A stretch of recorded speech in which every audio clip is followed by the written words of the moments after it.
بسم الله الرحمن الرحیم. دا مقدمه ابن صلاح دا صفحه نمبر 31 په دې کې دا خبره دا روایت عبارت دا ده و اما ما روینا عن الشافعي رضی الله عنه من انه قال ما عالم في الارض كتابا في العلم اکثر صوابا من کتاب مالک. وی هغه چې موږ روایت کړی دی د امام شافعي رحمت الله علیه نه چې هغه دا وایي چې ما اعلم فی الارض کتابا، ما ته علم نشتی په ځمکه باندې یو کتاب په علم کې اکثر ثوابا من کتاب مالک، چې هغه زیات یعنی په حق باندې وي، په ثواب باندې وي، په درستګۍ باندې وي د کتاب د مالک نه. یعنی مته په سطح زمین باندې داسې یو کتاب د حدیثو د امام مالک کتاب نه زیات صحیح یعنی نه ګڼم لک. اور بعض محدثینو دا قول په نور الفاظ سره بیان کړی دی. ومنهم من رواه بغیر هذا اللفظ، چې دې لفظ نه علاوه په بل لفظ سره فانما قال ذلك قبل وجود کتاب البخاري ومسلم. نو دې خبره دا که امام شافعي رحمت الله علیه دا خبره ده، او که په نور محدثینو په بل الفاظو کې نقل کړ دا، نو دا خبره د بخاري د مسلم د کتابونو د لیکل نه بعد دا لکه پیله ده لکه، ځکه بخاري مسلم خو وروسته راغل دي معرض وجود ته لکه. او دا خبره چې امام شافعي کړ دا، نو دا د مسلم او د بخاري نه مخکې ده لکه. ولې په خپله وایي ثم ان کتاب البخاري اصح الکتابین صحیحا واکثرهما فوائدا. بیا یقینا بخاري کتاب چې دی په دواړو کتابونو کې ډېر صحیح احادیثو اعتبار سره دی، یعنی صحیح احادیث اعتبار سره اصح دی او زیات فواید باندې مشتمل دی. واکثرهما فوائدا. او باقی هغه اما ما رویناه عن ابي علي الحافظ النشاپوری استاد الحاکم ابي عبد الله الحافظ من انه قال ما تحت اديم السماء كتاب اصح من كتاب مسلم بن حجاج فهذا وقول من فضل من شيوخ المغرب كتاب مسلم على كتاب البخاري. بل خبر باقی پاتش دا خبره چې هغه موږ ته امام حاکم ابو عبد الله استاد حافظ ابو علي نشاپوری په حواله سره روایت کړی شوی دی. هغه دا ویل دي چې اسمان دی چمړې دی لاندې، یعنی اسمان دی چت دی لاندې، یعنی که کتاب دی مسلم بن حجاج کتاب نه زیات صحیح کتاب بل نشته دی. نو موږ وایو چې دا قول چې دی او دارنګې د شیوخ مغاربه او د مغرب د شیوخ قول چې کوم دی چې هغه د مسلم کتاب لا په بخاري کتاب باندې ترجیح ورکړ دا. اگر مراد د دې نه دغه شي چې مسلم کتاب په دغه معنی باندې راجح دی، نو په دې کې غیر صحیح امیزش نشتی، ځکه د په کتاب کې غیر صحیح حدیث نه راوړي، ځکه چې هغه د مقدمې نه بعد په دې کې صرف صحیح احادیث راوړل دي او هغه په یو طرف باندې پیش کړی دي، اور هغه دې روایت سره مخلوط هم نه دي چې امام بخاری رحمت الله علیه په تراجم د ابواب کې یعنی مندلې کیږي. یعنی هغه څیزونه چې هغه امام بخاری رحمت الله علیه سند متصل سره دغه وصف سره روایت نه دی کړي چې هغه د صحیح لپاره شرط لکا. نو دغه وجه هم تاسو داخلو ورپسې دا عبارت ګوره فهذا وقول من فضل من شيوخ المغرب کتاب مسلم علی کتاب البخاری. دا قول دی هغه چا دی او چا چې فضیلت ورکړی د شیوخ د مغرب نه په کتاب مسلم نه په کتاب البخاری باندې. نو انکان المراد به که مراد په دې سره دغه دی چې ان کتاب مسلم یترجح کی کتاب مسلم لا ترجیح ده بانه لم یمازجه غیر صحیح، ځکه هغه سره خلط مل نشوي د غیر صحیح روایتو. فانه ليس فيه بعد خطبه الا حديث صحیح مسرودا، ځکه نشته پس د خطبې نه مقدمه نه مگر حدیث صحیح هغه راوړل دی لکه غیر ممزوج بمثل ما،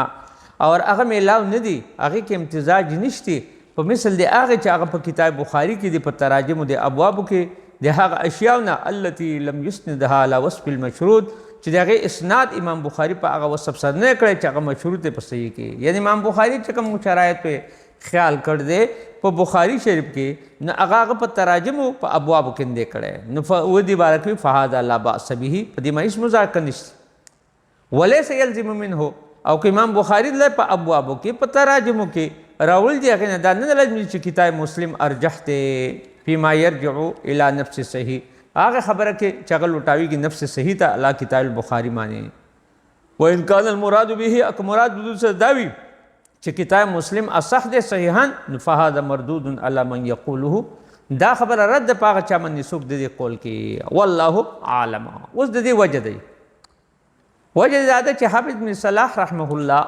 دلته صحیح بخاری لا په صحیح مسلم باندې راجح کولو بیان کوي، لکه چې هغه امام بخاری رحمت الله علیه دا کتاب چې دی دا راجح دی په صحیح مسلم باندې، او په دې سلسله کې هغه اقوال د ارجحیت د راجحیت چې دی راوړ دي لکه. او باقي دا خبر ما روینه هو شافعي لکه مخکې متن راغله هغه چې موږ روایت کې امام شافعي نه،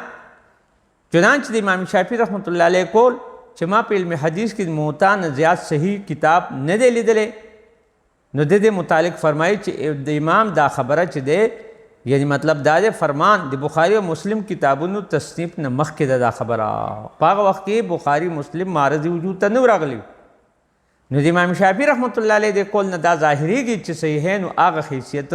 لکه نشتی چې هغه کې د موطا شریف حیثیت دی. نو مصنف دغه جواب ورکړ چې امام شافعي دا قول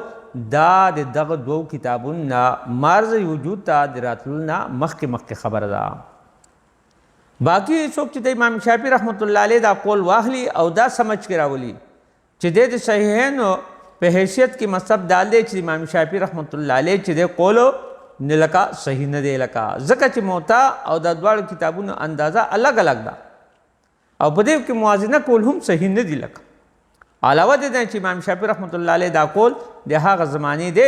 چې هغه زمانه چې د کتب حدیث په اعتبار سره لکه اوس هغه وخت جامع سفیان ثوری او مسند حماد بن سلمہ وغیره او بیا دا خبره چې ان کتاب البخاری اصح الكتابین صحیحا، چې کتاب البخاری اصح الكتابین دی.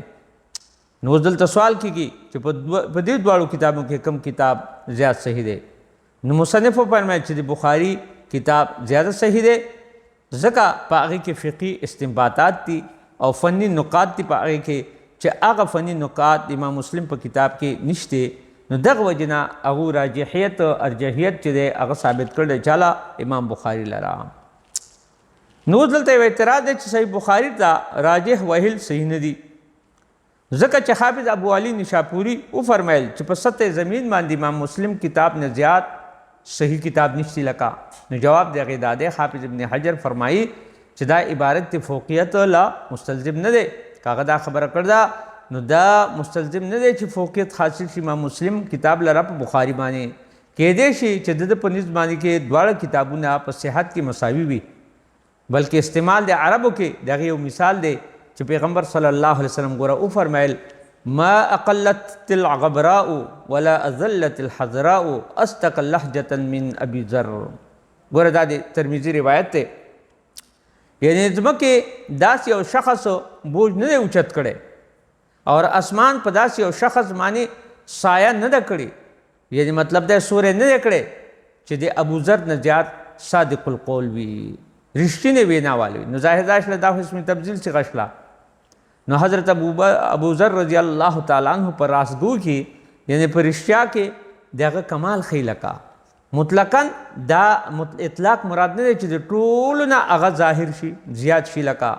یعنی ټول نه زیات ظاهرول چې دی هغه مقصود دلته نه دي، ځکه دا د واقعه خلاف ده. معلومه دا شله چې کله کله اسم تبدیل څخه چې دی استعمالیږي او مقصد صرف هغه وصف کې د موصوف کاملیت طرف ته اشاره وي لکه. دغه وجه نه حافظ صاحب په نکت کې دا فرمایل دي چې موږ د ابو علي نشاپوري جانب نه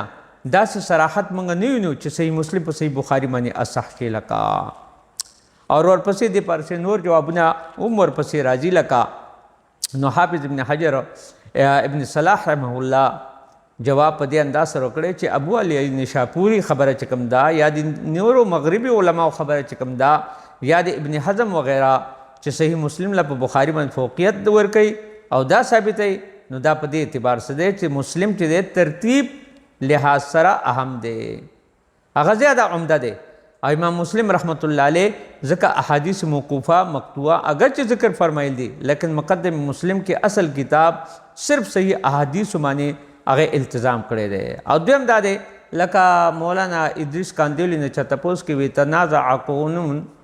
اختلاف وکوم ان دی لدی ما سکا ایو زین یقدمو چې په بخاری او مسلم کې کوم یو مقدم دی نو ما ورته فقلت لقد فاق البخاری صحتا بخاری چې مقدم ده صحت لحاظ سره کما فاق المسلم فی حسن صناعته لقد امام مسلم کتاب په حسن صنعت کې او په ترتیب لحاظ سره خده ځکه هغه په یو باب کې ټول احادیثونه راوړي لکه نو که یو سړی حدیثونه دی یو باب غني نو هغه دا پکار دی چې هغه د امام مسلم کتاب راوچت کی د هر یو کتاب خپل خپل خاصیت ته اب ذکر کوي